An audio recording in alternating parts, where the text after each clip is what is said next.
Hi everyone, Miss Sparks again with some more tips for new elementary music teachers.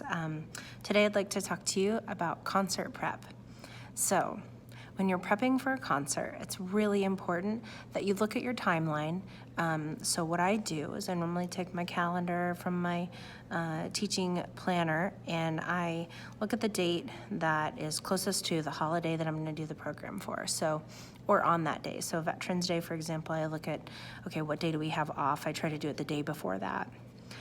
So the day before Veterans Day, I then take that and I go back 10 weeks, the very best that I can. And it's almost the very beginning of school, if not like the second or third week of school that actually takes place. So I try to do 10 weeks of prep for every concert.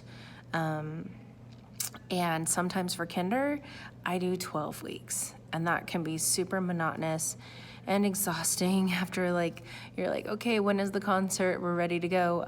But it really, really does wonders for them because they're able to memorize all the songs. I typically pick about 6 to 7, possibly 8 songs, depending upon their length for each concert.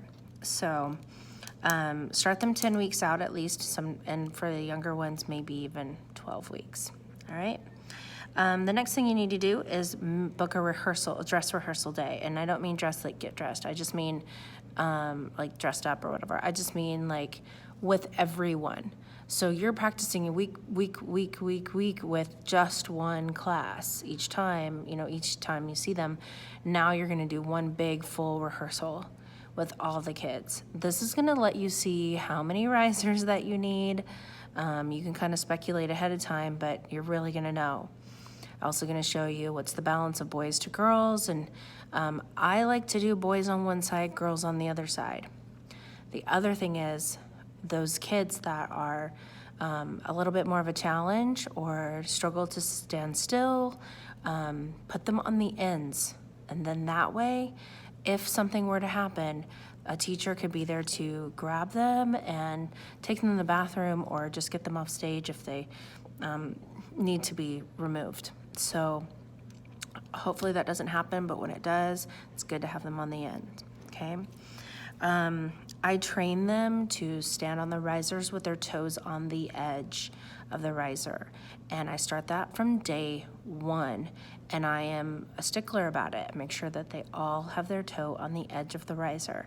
That gives all the kids room so that they can do their movements if we're gonna do movements with your songs. It also just looks really nice. So I always say toes on the edge, or where are your toes if I see anybody that's like maybe sunk back, because if they sink back, their parents are not gonna be able to see them.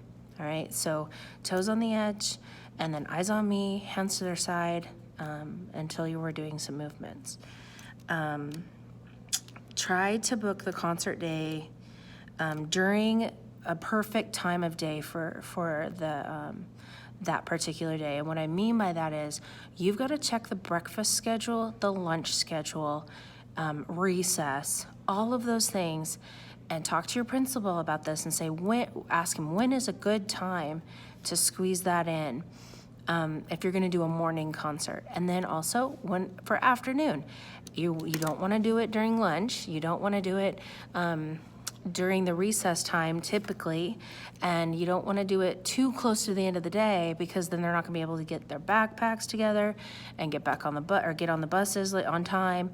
So you go to your principal and say, hey, what is a good time to be doing these concerts? And another person to talk through and just check with is the janitor, because they got to clean up after breakfast, they got to clean up after lunch, and you can say, okay, how many minutes is a good time between breakfast and for it to be all cleared in here?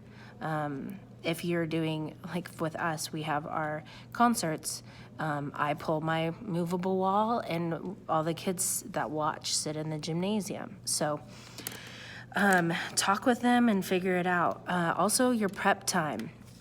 I like to try, if it's ever possible, and it's rarely possible, but if you can, put your concert right like either in the middle of your prep or right at the end of your prep. So you have that whole prep to get set up. You got to move risers. You got to move your stereo equipment. You've got to move, like I have to remove my wall. I have to put the flag poles in their correct position. Like all of that takes a lot of time. And then also you have to set up chairs for the audience. So I like to try to have my prep to be able to do that stuff and get that done. And then have the concert. So if that works out for you, that's awesome. Sometimes you can talk to principals about maybe the class before can be held, and they just keep their class and they get compensated. Some districts do that, some don't. It just depends if you just talk to your principal about it. Yeah, and you don't want to interfere with like reading times too. Like in some schools, their reading time is very sacred, and you really have to be knowledgeable of like, okay, what is that reading time? Let's see if we can get time other than that to do our concerts. And the last thing about timing is that I try to be really equivalent with my programs. So I start off with a Veterans Day program in the morning, an AM, and then I go with the Christmas or the winter in the PM. And I do that also because we tend to have late starts due to weather. So I try to do that one in PM. And then actually February, I do a Valentine's Day concert, and we've actually had a closed day of school on February 12th, February 15th. So we just came really close with Valentine's Day on the 14th. I think that's a good one also to do in the PM. And then I try to pick different days. So I'll do Tuesday, Wednesday, Thursday, and Friday. I never do a concert on Mondays because I think that's a great day to do your dress rehearsal. And then Tuesday have a concert. So split up your concerts Tuesday, Wednesday, Thursday, Friday, and then also do AMs and PMs so that not the same class is missing, that teacher's missing their prep every single time you do a concert. You don't want to do that to somebody. It's just not fair. So look into seeing what you can do there to make things equitable, and hopefully that will help you with planning your concert. Things to do to get the kids ready. You want to try to scaffold their learning as much as possible. So you're going to want to practice every time they come to music. I use the entire music time to go through all of their songs. And as they're practicing, you're going to start to identify which songs they're really struggling with and which songs that they're doing pretty well with. So you're going to want to try to like practice certain songs on certain days just over and over again. The other things that I do, I make a YouTube list of the songs and put it on my YouTube page, and then they practice those songs with the overhead projector and during the day in class. And it works really well. The kids like being able to see all the graphics. Sometimes people do graphics with their videos. And then also that you can send home a letter to the parents saying, hey, I've got this YouTube list. This is how you access it.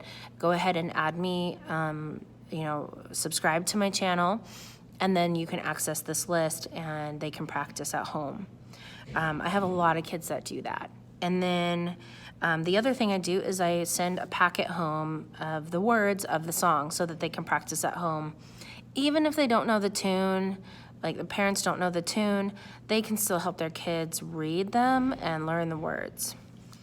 Another thing that I do is I like to make a copy of the CD of all the songs for rehearsal purposes only for the classroom teachers.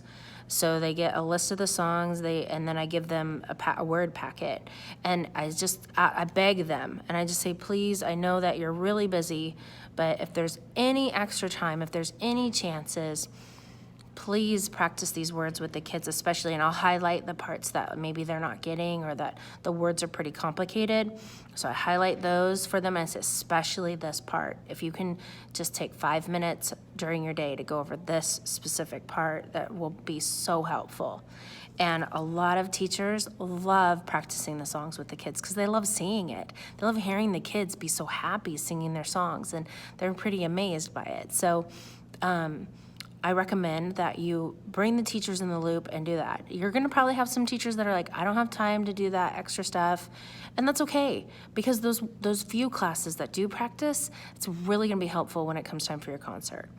And then, oh, one more is the extra combined rehearsal. So the week before the concert, if I feel like they're just really struggling and I'm getting really nervous, I will ask the specialists who share the time with me, I'll say, instead of those kids going to library, do you think they could come into music with my class? And most of them say yes, they're totally fine with it, because it gives them extra prep. And they, if I have some behavior issues, I might ask them, like, can you come in and help me? And if I don't have behavior issues, I'm like, take extra prep and please let me have the kids. And so, or like, I'll pay you back. I'll give you an extra, library or an extra computer time after the concert's over if you want with these kids. So work with your specialist team. If you've got a really good team, you can work together on this. And then I have 2 classes in here at once practicing the songs. It really helps because if one class is stronger than the other, they're gonna balance each other out, and that's gonna bring that weaker class up a little bit, and it helps them out. So those are my tips that I can think of right now. If you have any questions, comment below, and I will be more than willing to try to help you out with concert preparation. Okay? All right. Take care. Have a wonderful day. Bye.